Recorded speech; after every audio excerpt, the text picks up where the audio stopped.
Hi, Yukta, how are you? I've been great. How have you been? It's so good to see you. You too. We are here. We're so excited. Okay, so we are testing and running a new refreshed format for our community.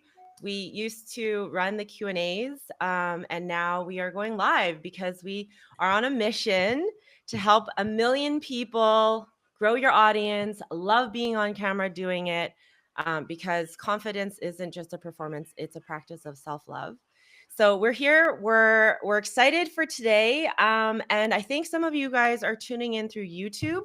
So we just want to make Yeah. sure we get your questions in there. Okay, cool. So Yukta, you and I have met, like it was really serendipitous how I Yeah. think we got to talk a little bit about, before we get to the questions, we got to talk a little bit about how we got here to On Camera Weekly. Because we met in school in our community, or in a community, and then you joined my community, and now we're on this mission together. And it was really serendipitous how we connected. It wasn't actually about being on camera, it was about the behind the scenes stuff that we were talking about. So I just want to check in with you about how that felt for you to connect with me there, and yeah, what your journey was. So I gotta be honest, I still remember it. You were the first person who posted this crazy automation flow. And since I am a double major in computer science, I was like, there is someone in this community who is talking about workflows, automation. Let me get in touch with her. And I end up DMing you and we just hop on a call. I would say it was a no agenda call initially, when you would start asking question about what is the exact reason, and I'm like, I just wanted to know how did you automate this? Like, there's no reason. I was very curious to know that, and that ended up in being I would obviously say that the energy, the vibe, and we were like, I think let's get on this together. And I still remember I had no, I mean, I just thought that I've seen you somewhere, and on the call I had no idea about where I've seen you and I've interacted. And then I called my sibling. I'm like, you've seen her somewhere, right? He's like, yeah, you've watched her entire show. I'm like, are you kidding me? He's like, no, you've binged watch it. And then we Google it, and I'm like, oh my god. So I was speaking for an hour, and it was like a fan moment for me. After our call, I was like, that was crazy. Yes, and the show I found out later that you watched was The Good Doctor, which was Yes. 7 years I was on that show, and it was actually coming. Crazy thing happened, how we got here to On Camera Weekly, and I basically spent the last 8 months building this community online to help people grow their audience through Authentically You, which is our community, and it's a free community, and there's a QR code in the beginning. I'll make sure I share that later with you guys, and it's in the link below as well if you're on YouTube. You can join our free community. We have these calls every week, and there's free resources in there for being on camera. So being on camera, the confidence that comes with it, because a lot of the problems that I find we all struggle with, right, is like perfectionism, the self-doubt, the imposter syndrome is a big one. So working through that, and then also behind the scenes, right, all the things that come with, and this is how we connected through the automations, making sure that everything's in flow for your business behind the camera, so that you can focus on your content in front of the camera. So yeah, and so it's been about 8 months, and the reason I started this community is because I had actually a really life-changing accident that occurred. I broke my back, I got thrown off a horse, Oh my and, god. um, I don't ride horses a lot, in my life, but I was taking lessons with my daughter, and I got thrown off, and I broke my back. Never broken a bone in my entire life, and I broke my back, and I actually was finishing up in the last season of The Good Doctor. I was actually in a back brace, but wardrobe did an amazing job, and they covered it. I felt like I was SpongeBob because it was square, and so all the clothing I wore, but they did magic on the show. And so I filmed the last season, pretty much finished that show with a broken With the back. brace. Oh my And god. yeah, so after that, I went home to recover because it actually really took a big toll on me. And then I was, asking the questions you would ask when you go through something life changing like that. And I was like, what can I do online when I'm lying in this bed with a back brace on? And so I decided to learn everything about being online, and that's how Authentically You was born. It's gone through different phases, but here we are now, and so I'm really excited to, yeah, connect with more people and help as many people as we can. This is Wow. food from my cat, so I'm gonna just turn that the other way. She likes to chew styrofoam, so just gonna turn it away. But it's wonderful to hear this out because, like, breaking your back. First, kudos to the confidence and the strength because you did complete the entire shoot even when you were back braced completely. You could have left it and decided not to do it, but you chose to complete the show. So I mean, I genuinely admire that so much. It's like a true epitome of strength for me right now. And I would like to know, like, when you were in that phase and you're like figuring things out, how did you realize that you, as the mission that you've talked about, impacting 1 million lives? So, how did you decide in that pain and that confusion when you're recovering that you got to start this, you got to help a million lives become better, present, be confident, be authentically themselves when they're presenting on camera? How was it looking like? I'm gonna be really honest, right? It doesn't start feeling that way. You know, when I decided to learn about being online and okay, I'm going to take on the online world and see what I can do here, I myself suffered from the same struggles that a lot of our members and my clients do, which is perfectionism and imposter syndrome. Like, who am I to show up online and share something that I want to share, right? It's like I had to find my way through that as well, and it's an ongoing journey. So, you know, confidence is really, we talk about this a lot in our work, is, you know, it's a byproduct, and I like to use the word effortless confidence because it becomes a byproduct of the work that we do on ourselves, which is when we're facing the limiting beliefs, when we find the actual blocks that are actually blocking us from showing up on camera, showing up online, sharing your wisdom, sharing your knowledge. Um, you know, it is, yeah, it we have to go to that place. And I call it the snakehead when I work with my daughter on things. You know, it's like we have to find the snakehead. And when we do, the effortless confidence becomes just a byproduct. We don't even have to think about it. It's just something that happens. We're not actually focusing specifically on the confidence, right? We find the things that are stopping us, we work on those. And when we tackle all those, both in front of the camera and behind the camera, because sometimes everyone's journey is different, everyone's journey is unique. So everyone's path and their blocks and what stops them from showing up is really different. You know, sometimes one person might just freeze when they hit record and they don't even know like why. And so we work Yeah. to figure that out. And another person, it's because behind the scenes they don't know um like what is going to happen behind after someone watches your video, what Hmm. happens. And if they don't have the right setup for that, then that stops them from showing up because now they're worried about what's going to happen after, because there's a whole structure and system that supports what we're doing. Like you and I are here now, but there's an Right. entire ecosystem that got us here and that supports us after we finish the call Yeah. today, right? And so that's part of the second pillar in our community, and where we work on behind the scenes, and that entails everything that happens behind the scenes. That's comprehensive as well. It is because it's the entire process, pre, during, post, and Yeah. we gotta separate each one of them. I think when you are doing the pre thing, you cannot think about how it's gonna be on camera. When you're on camera, you cannot think about what has happened before or how is it gonna look like. And when you're doing the post production or like how the entire ecosystem that you mentioned about, then you cannot be like, oh, this was bad. I mean, of course, for a feedback, that's great, but you cannot always be self criticizing when you are in that edit phase or the post phase after the recording is done, I think.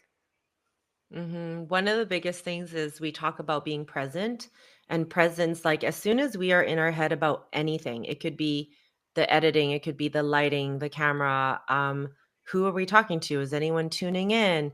Whatever it is, it could be our shopping list, you know, that fridge noise that's humming in the background, like whatever it is that is taking up mind space, it pulls us out of the present moment. So we really want to learn and uncover for ourselves what those triggers are so that we can meet them where they're at when it shows up, and then we can let it go so we can remain in the present moment. And being in the present moment is really the draw for people to connect with you. You know, we're in a world where there's so much content, so much automation. I love AI, don't get me wrong, but I use it for a purpose and it supports the system, right? But Hmm. because there's so much content being pushed out on minute by minute, like second to second, I truly feel that our authenticity is the thing that breaks through that noise and Hmm. connects us with our audience. And our audience is really the people that are meant to find us, right? And trusting Yeah. in that they will hear your voice, they will hear your passion and hear your energy through your content, and they will find you.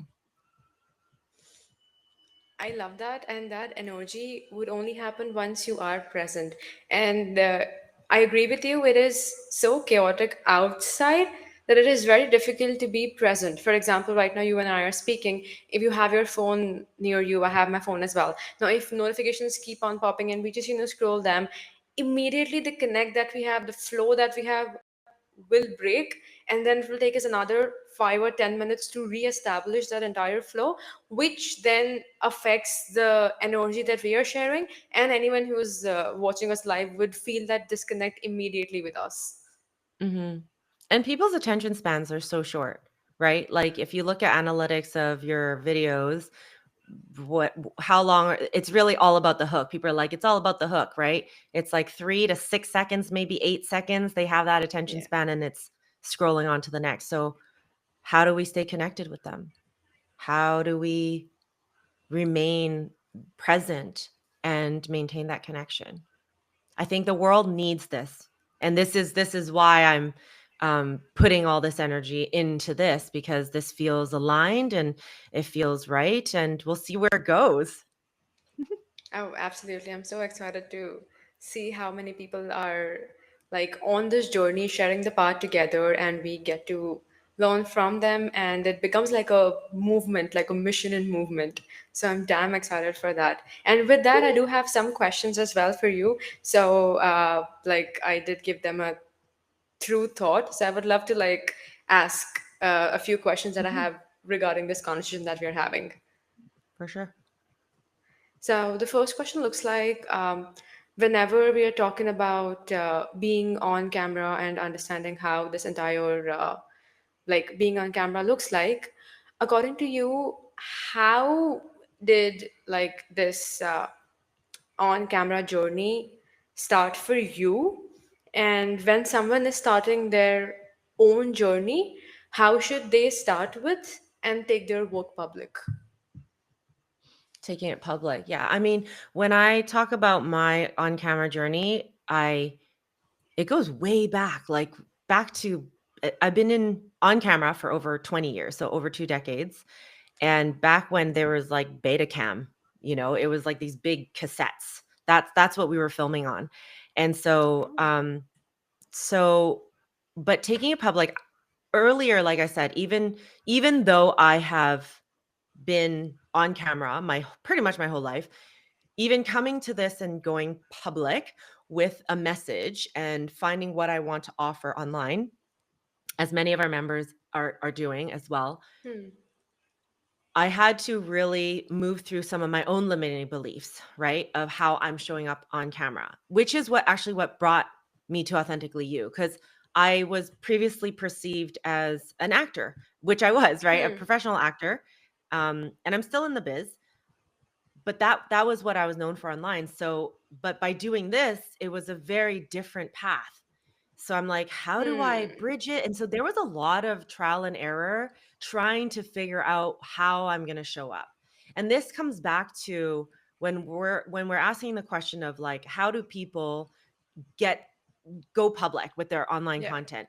I think it's so important to find your why, which is your superpower. What is the thing that you could talk about effortlessly, right? Start there. We start there because when we try to fit into, because there's so much, right, advice right now of copy what's working, model it, Hmm. ideate on what's viral, and just do your own version. I Yeah. get that. But is it really in alignment with what you want to do and what you want to share? So I think there's a Hmm. lot of internal work, tuning into our internal landscape, which is a lot of the type of work that we do when we're working with um, perfectionism and limiting beliefs and um, imposter syndrome. When we go through that, we have to go into our internal landscape. And when we do that work, we find our message, our superpower, the thing that we want to offer. And when we can really get clear with our why and Hmm. that part of us, I think that showing up on camera becomes that much easier. And then, of course, there's the other things that we work on, the technical stuff that supports. I always talk about setting up your environment to support your process. We don't have to do something a certain way because it's proven to have worked for someone else. What Hmm. is exciting about this journey, and when I work with our clients one on one, is that we uncover their unique process and journey. We don't model something just because it's working, because we can take that information, but we still have to find their flair, Hmm.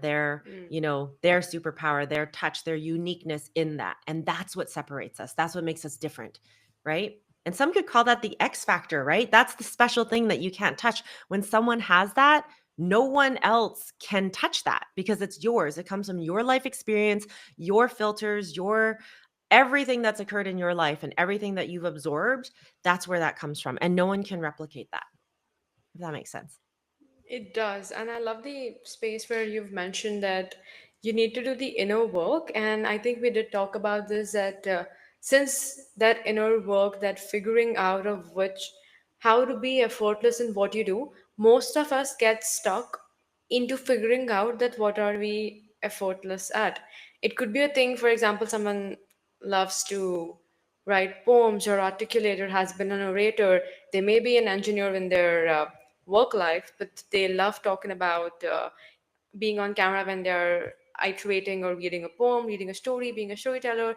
So I would love to touch this internal work aspect that you've talked about today and understand that how can one actually figure it out? I mean, of course you were there and you help on your one-on-one sessions navigate and ask the right questions, but if someone just is sitting with themselves and they just need to figure out that what should I be doing so that I'm effortless on camera, or this is what I genuinely want to talk about and I love talking about, so that one X factor, how do you navigate that complicated landscape?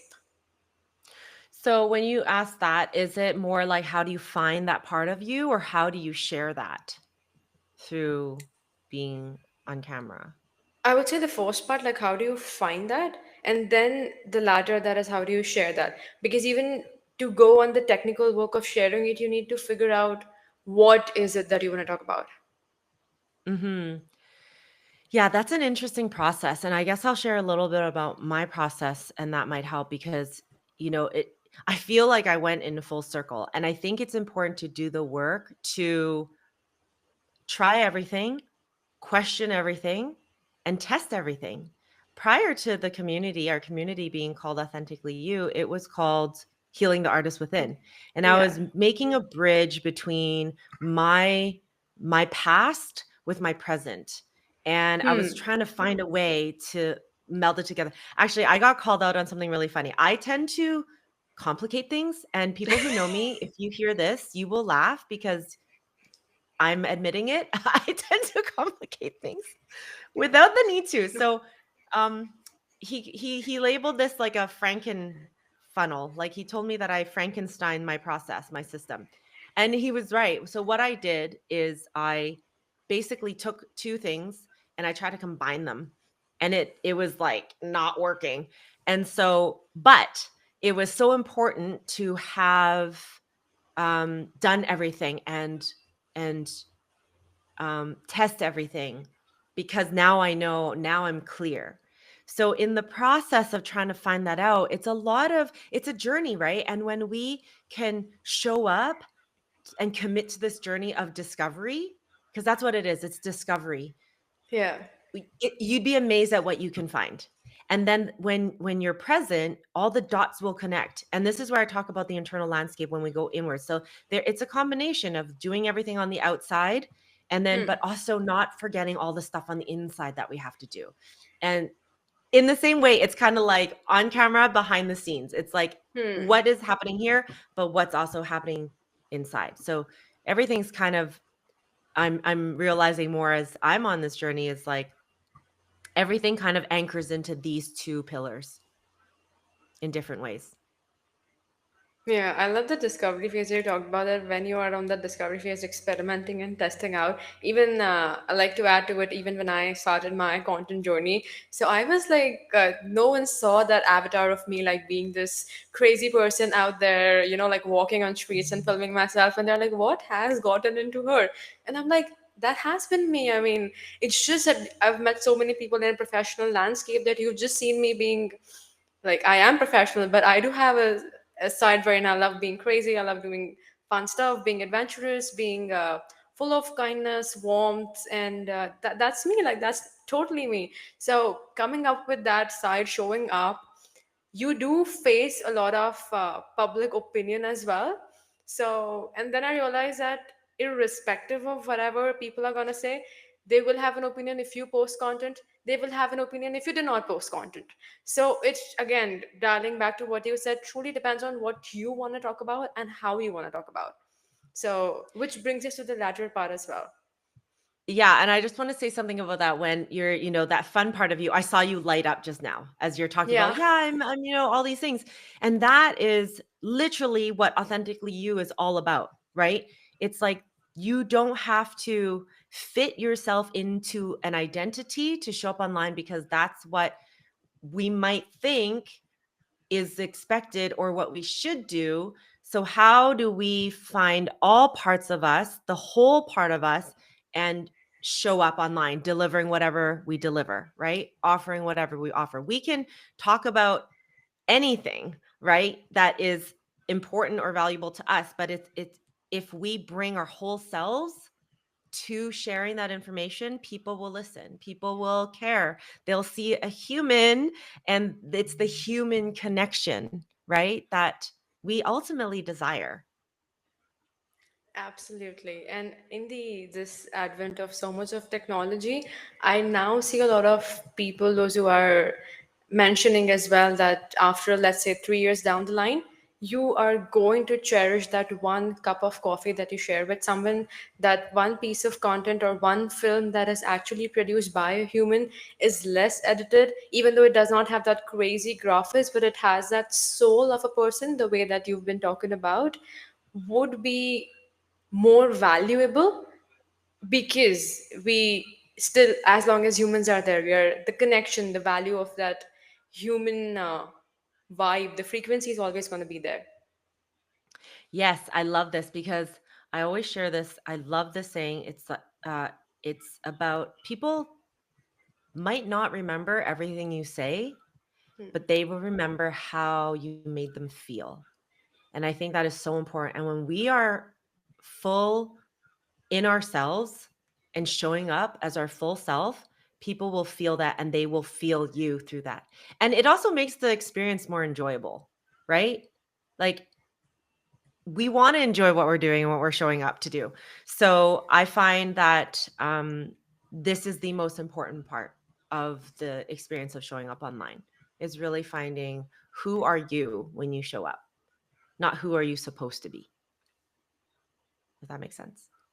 It's actually a statement, like I should quote it. It's who are you, not who you're supposed to be. Is so many people right now, you see so much of content out there, are pretending to be someone whom they are not.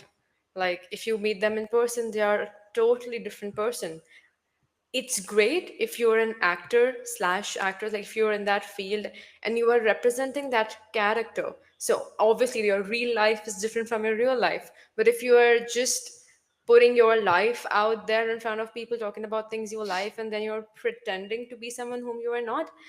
Do you think, I personally feel that would be a dissociation, but do you also feel that because of that lack of authenticity, or being too pretentious, would make a certain dissociation, that when you are with yourself trying to do the inner work, you would not be able to resonate with whom you are exactly, and that discovery that you mentioned would be more difficult than it is now?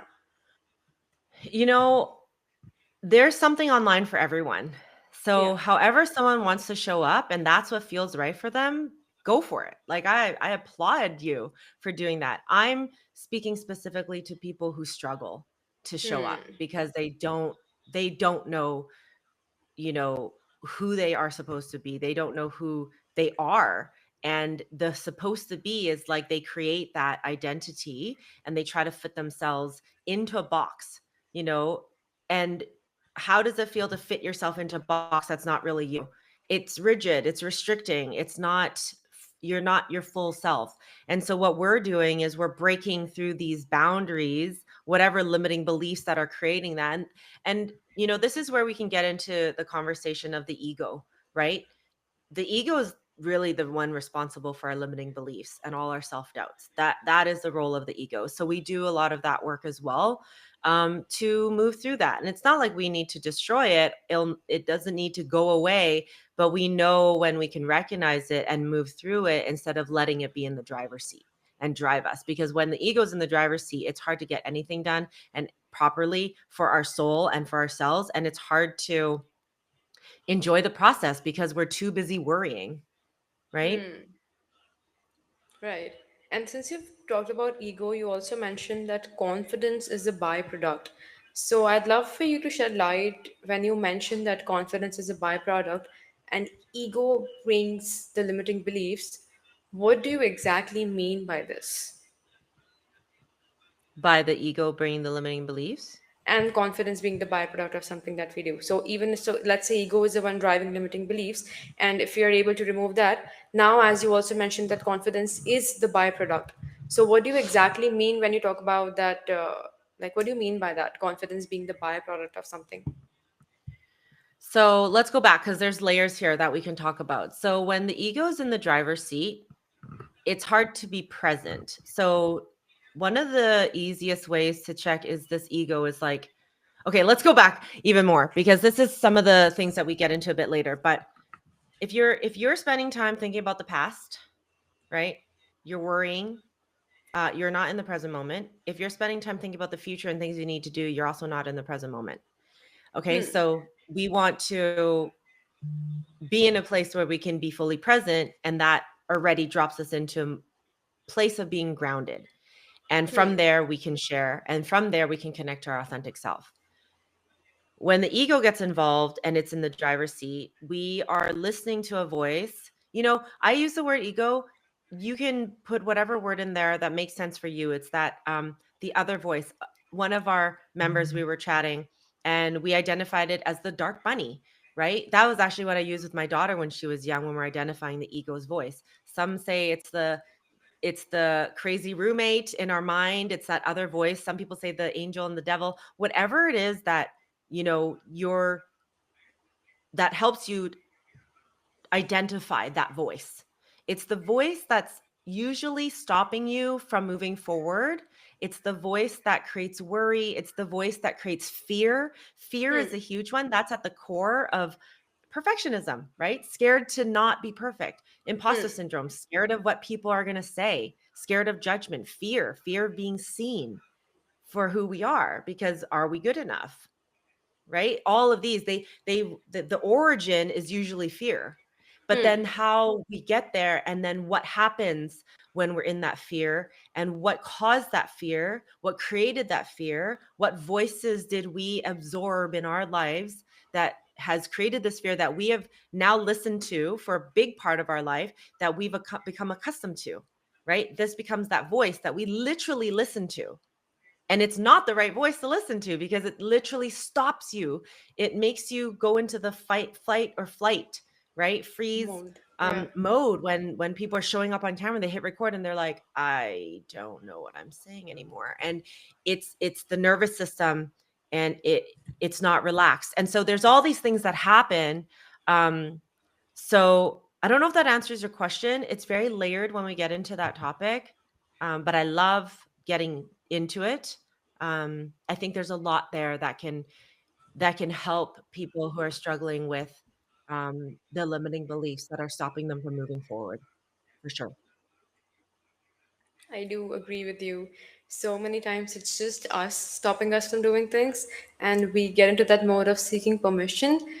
But then the question comes, whom are you exactly seeking permission from? Someone who hasn't done it would not lend you that, and someone who has done that would always say, do it. So in the end, it's just you who has to do it and overcome that limiting belief, which also, as you brings me to understand, as you talked about confidence, we've discussed ego, you've talked about fears as well. So what kind of resistance or fears do you see most often? You've talked about fear of being seen, and we've touched base on that.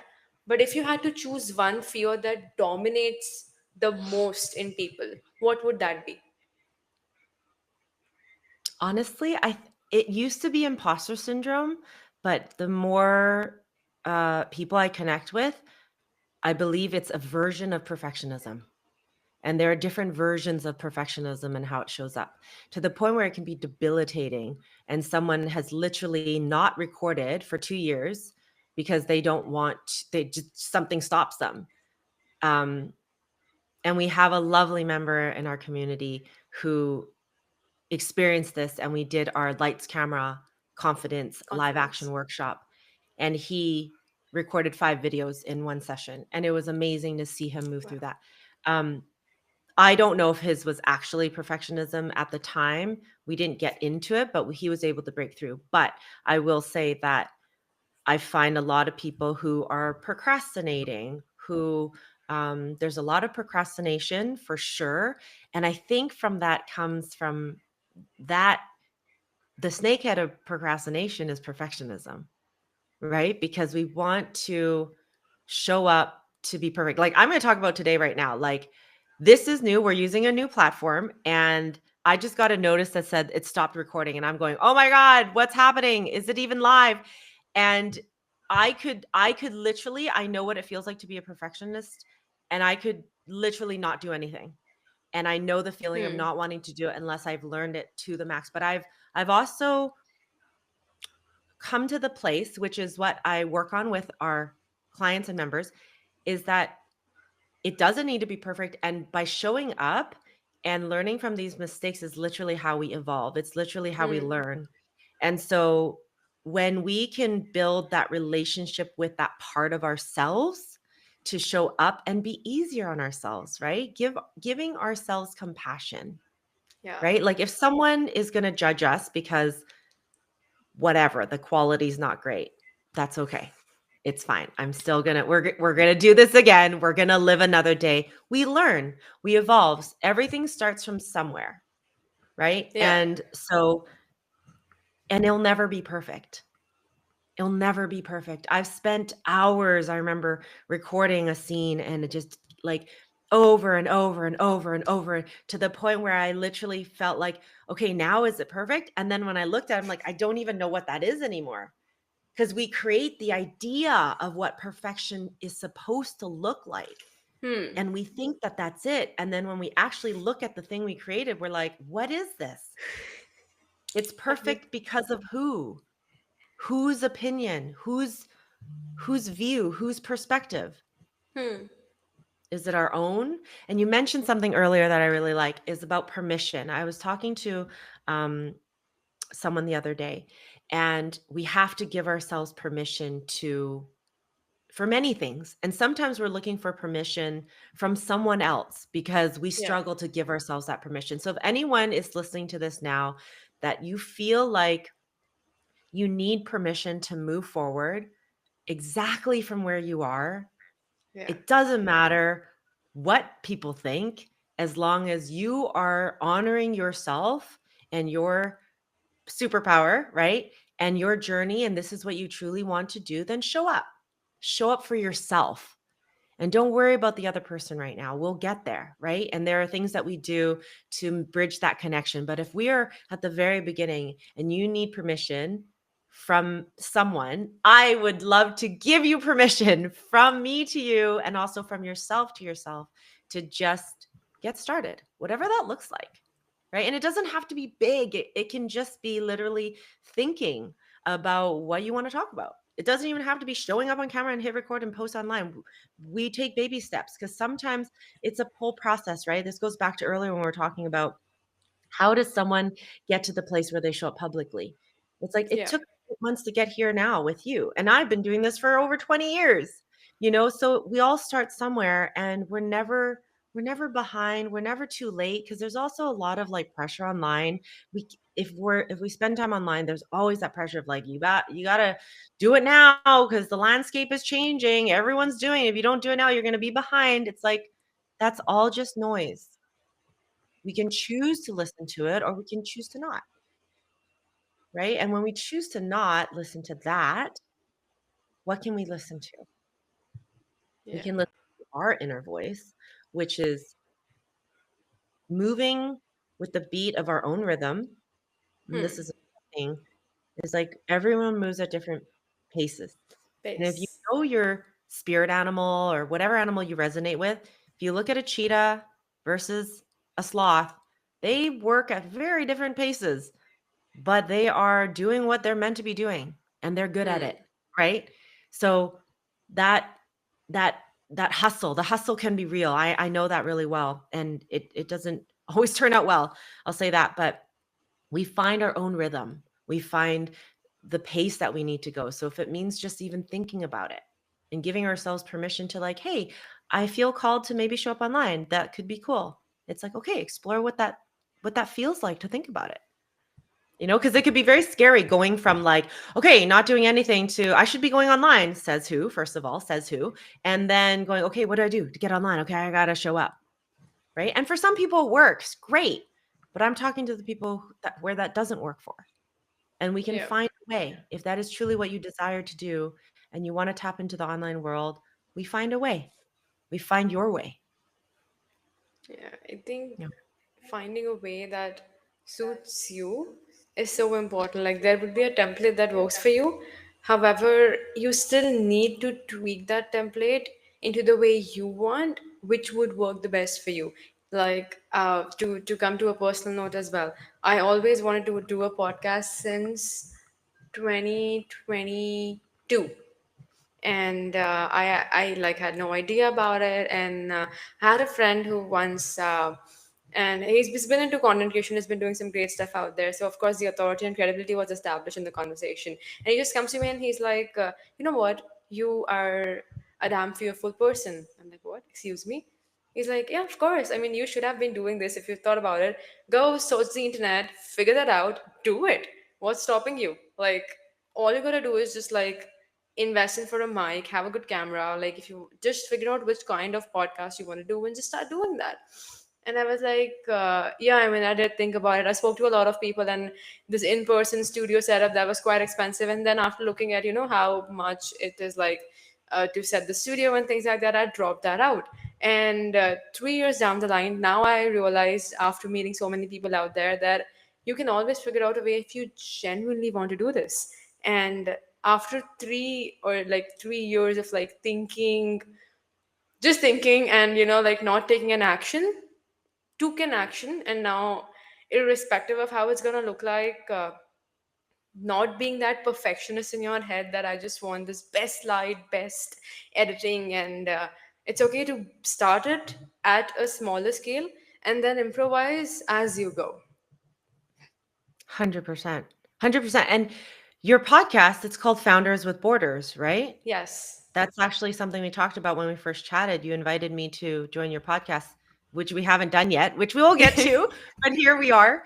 And why don't we talk a little bit about that too? How you got started and what challenges you faced. I mean, you mentioned a bit about it now, but like how did you move through that?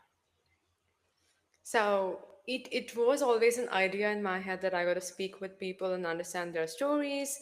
And when I started traveling a lot to different cities internationally, then I realized that each one of them who's building has their own struggles, and when they expose themselves to a different culture or a different country, and then they are building borderless, irrespective of having a remote team or doing things out there. Then there's some of them are digital nomads, and they realize that they have to build something out of their fear and lead into curiosity.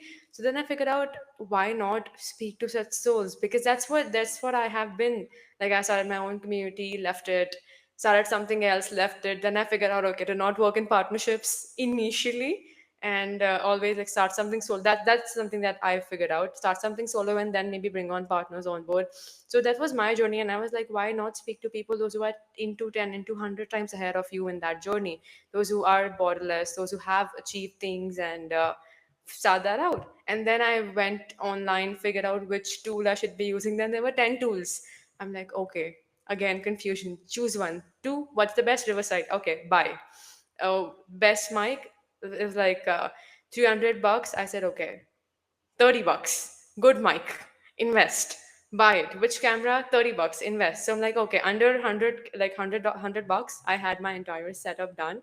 And I started outreaching people, and some of them said no initially because there was no credibility or things out there. But those who said yes, I was extremely grateful.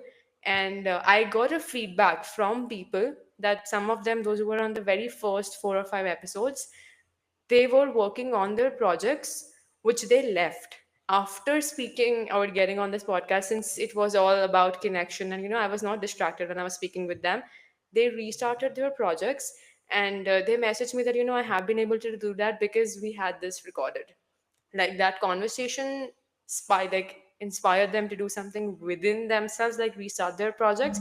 And now they're building those projects to like 5x, 10x. And I'm like, wow, one conversation can actually change someone's life. It's because they realize they've been speaking to their hidden self, and they were like, oh yeah, even we have not been doing this, so let's do that. So I think the challenge that I faced, I figured out it was just the first step to start it out. You would have people who would believe in you even though when you cannot believe in yourself. And that's the power of community. As we always talk about community, I believe that you always find out people who would believe in you more than you believe in yourself, and that's when the game changes. Yeah, absolutely. And I think we talked about that when we were talking at first as well.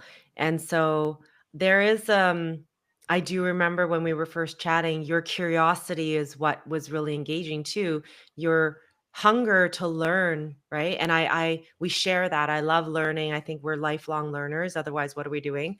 Um and learning can be fun, right? It's not always dry learning. And so yeah, the curiosity that you have naturally when you're speaking with someone can really help them, because it's always ask questions, question everything, right? If we question everything, we don't even know what might come up that we will uncover. And this is so important in that discovery phase of that we talked about earlier, about finding what it is that's inside us, our passion, our calling, to then offer and be of service, right? Like everything, I feel like when we are of service, that is really when everything kind of aligns, because it's important to find the thing that we're putting our time into that's also feeding our soul.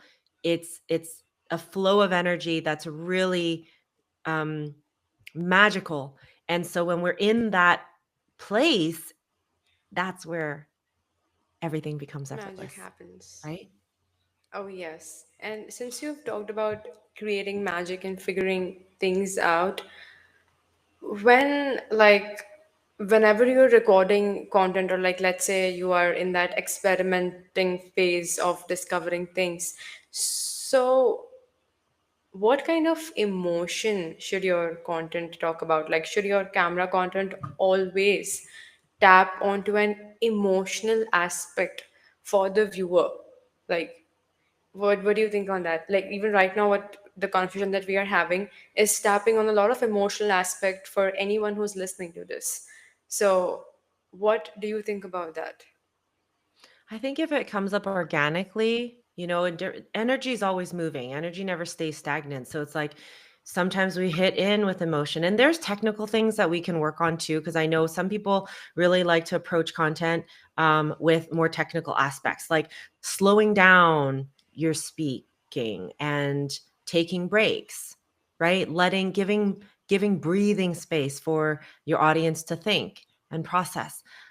So it's important to find your rhythm so that it comes out organically. And sometimes, when we're getting excited about something, we talk a bit faster and there's emotion in that. And sometimes the emotional aspects come when we're slowing down and talking about something really intimate and something really serious. So I think instead of trying to, it's funny because as an actor, I do have to do that, right? I do have to, like, okay, this is where we're hitting the emotion hard with this scene or whatever it is, or this line or this transition. But when we're talking about just showing up online with your content, it's like if we are speaking our truth and we have structured our content in a way that makes sense for us to deliver, the emotionality of it will naturally show up, and we don't need to find a place to put that. However, with that being said, we can work on that when we work on the scripting side of things, to find places where we connect more deeply with the lines or information we're delivering at that point to bring it, to bring the message home. So emotionality can be used as a tool for sure to help deliver information, but we're talking to different people at different levels of their journey, right? So it can be any of these and it can be all of them at different times. So I guess you can use it as needed, but also it can show up organically. And that's perfectly amazing when that does. Because then we get to go on the journey too, as ourselves, as we're sharing the journey, you know, we are going through it Hmm. in that moment because we are present. And when we are present, we go through it. And if we're going through it, the people will be invested in that journey with us, your Oh audience. yeah.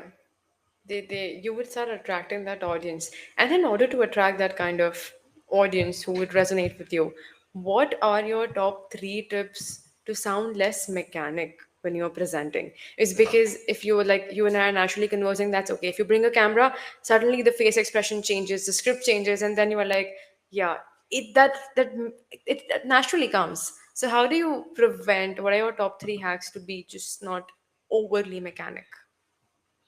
Yeah, that's a good question. So we talk about this a lot. I flip it on its script, but it's like the three things to not do on camera. And I'm not saying that this is easy to do because there's ways that it can pop up, right? But there's a couple things I want to talk about here. So first, the three things is like stop overthinking, which we can easily do, like we talked about earlier. We can be thinking about anything from the past, anything about our setup and the lighting and about what we're trying to say, and also anything in the future. So if we're thinking about anything, we're not in this present moment, right? Stop chasing perfection because that's a big one.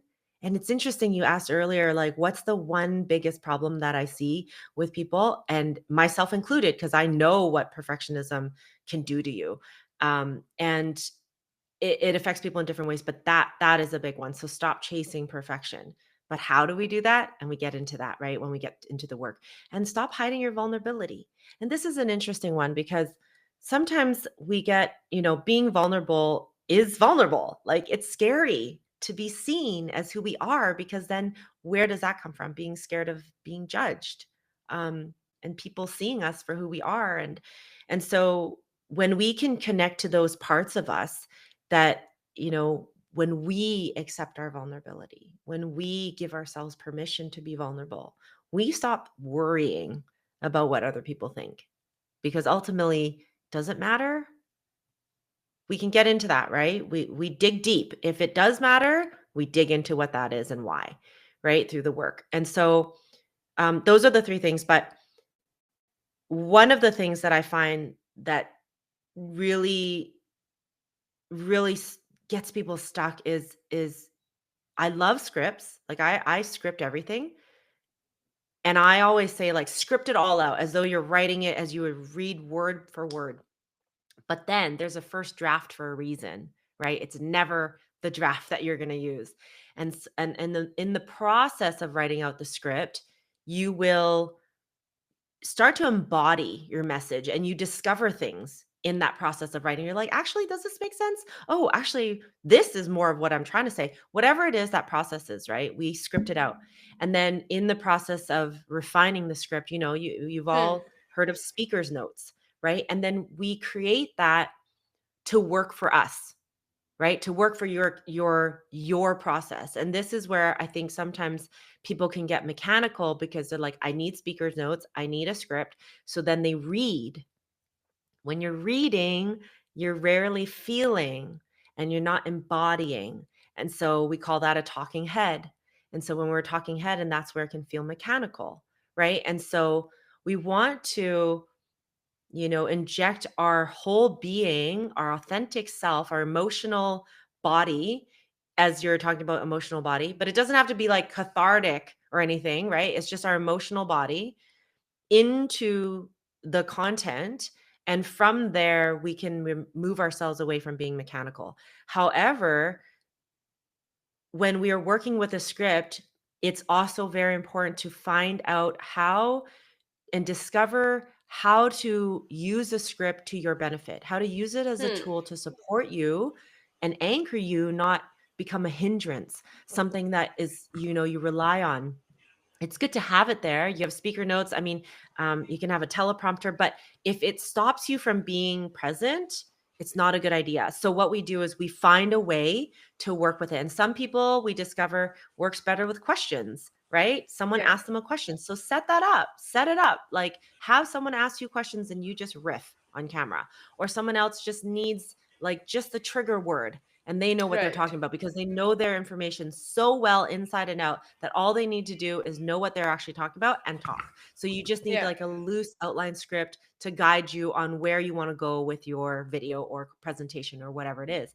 And for others, you need like the beginning of the sentence. So the first 3 or 5 words of the sentence, and that helps them. So really working with the script, the process of using the script to help you, and it's different for everyone, right? And there are tips and tricks that you can use for that. But yeah, I hope that answers the question. I think the mechanical part, right, is like really I see people just like stuck to a script, and it's not that the script is a problem; it's because it actually takes them out of the present moment. Oh, absolutely, yes. And then you figured that out step by step. Yeah, we do that together. The other thing too is I want to say about the script, what happens is that leads into the overthinking because what can happen is you're reading the script and you're like, you start, these are the thoughts that come up, right? It's like, oh my God, I'm reading. They can tell I'm reading. I'm not present. But if I stop looking at this, I'm not going to know what I'm going to say. So I better keep reading. You guys familiar with that loop? And so you're literally just like, I'm stuck. And then you just go and you're just trying to power through and you just want to get out. And you're just like, I just need to finish. And you're literally just reading as fast as you can. And at that point, you're gone. Right? Like you're not even there anymore. You're not present. So if anyone can relate to that, like I know that well. I know that world. Yeah. Oh, yes. I mean, I can agree with you. One concept that also changed how you or how I write or how I present was most of the times when you're presenting, you are concerned about how you're looking, what you're talking about. It's very much the speaker centric, like the person who is in front of camera or who is addressing people. And the perspective change was that instead of constantly thinking about you as a speaker, think about the people for whom you are speaking or drafting for. And what value do you want to provide? Even if it's an entertaining piece of content, that still is somewhere adding on to the entertainment aspect of their life. So, what value do you want to do it for them? So, instead of being me centric, it should be you centric. And once you have that in place, it changes uh, the entire self talk that you have with yourself, that am I doing good, am I not doing good. Of course, you need to figure out that if that's landing or not, but then that becomes a second aspect instead of you being just lost into your own thoughts and perfectionism. So I think that was one hack that personally helped me to be less mechanical as well, because I'm like, okay, I'm speaking to this kind of people. what value can I add to their life if I address about this topic in this way. Then if that works, it's okay. If it doesn't land, then you change things. Yeah, and I'm going to take it one step further here. When I was working with one of our members, is sometimes thinking you're talking to this audience and this type of audience is also can be overwhelming, right? Because you're like, oh, Hmm. these all these people, because we are in, we're showing up online. There's the camera. We FaceTime, right? Nowadays, like my daughter's FaceTiming all her friends. They don't even call, right? It's either texting or FaceTime. And back when I was young, there was no video calls at all. So we're just so used to doing that. And so instead of thinking of it like an audience, because it is your audience, but think of it as one person. Who is one Hmm. person? Just one. And it could be someone you know. And this language, of the ideal client, right? The ideal client profile. If you're going online and doing marketing, that's what you have to like figure out, and who is that person? And if you can find that person in your life and you can envision that one person, that's going to bring your presence even more streamlined on that intimate level, and that is going to bridge that connection even more. Because now you're talking to one person, and to be honest, people get worried because they're like, okay, if I'm talking to one person, everyone else is not going to really feel like they're talking to. But that's exactly it. We all struggle from the same stuff, right? We can all Right. struggle. Like even the most confident or seemingly confident and successful people, still they're just humans, and they do struggle. They have their own struggles. They could be on different levels, but we all struggle. So if we're talking to one person, that saying is what we think separates us the most from others is actually the thing that connects us the most. So if we're talking to one person, don't worry about everyone else. They're going to feel like you're talking to them. And that's what you want. That's the connection, right? Absolutely. I love how you address this, speak to just one person, figure out whom do you want to speak with, who can associate with everything that you're talking about, and they feel that, oh, this is just me who this person is talking to. And then when you create uh, that type of content and start speaking on camera like that, it then attracts a similar kind of people. Like then a lot of people would feel that, okay, this person has spoken to my soul, and follow. And as you always talk about, these things help you grow our audience. So these little things which you change, which is a fundamental of changing, changes everything. Mhm, mhm. Um, I'm just going to share this again because we're just coming up to the end of our call. This has been an awesome conversation, Yukta. I love your curiosity as always because it's so nice to just, yeah, chat about things. And we're all going through our journey. And when we are safe enough to share our vulnerabilities and our journey, that's how we help others, right? That's how we connect with others. And so, yeah, I invite anyone who's tuning in. We go live every Wednesday at 10 a.m. PST. And subscribe, follow. There's a QR code right there on screen for our free community called Authentically You. It's on school. We'd love to see you inside, where we're on a mission to help a million people grow your audience and love being on camera. So if you're here, you're one of the million. This is where you can be seen, be heard, be authentically you, because the online world needs you and your wisdom and your knowledge to share. So I look forward to seeing you guys inside and also tuning in next week. Absolutely. Anything And from you, all, Yukta, before we sign off? it was a great conversation. Thank you so much for hosting these weekly calls. And I would appreciate anyone who could just scan the code and be in the communities, because we share so much of value. There's so many people, and you get to build your camera confidence being authentically yourself with people alongside on the same journey as you are. So I believe that this is the golden moment, since right now we've kept the community free for anyone who just wants to learn and be a part of it. So I think this is one of the greatest opportunities for them to just begin with people supporting them. Awesome. Thank you. We'll see you guys inside. Thank Bye. you.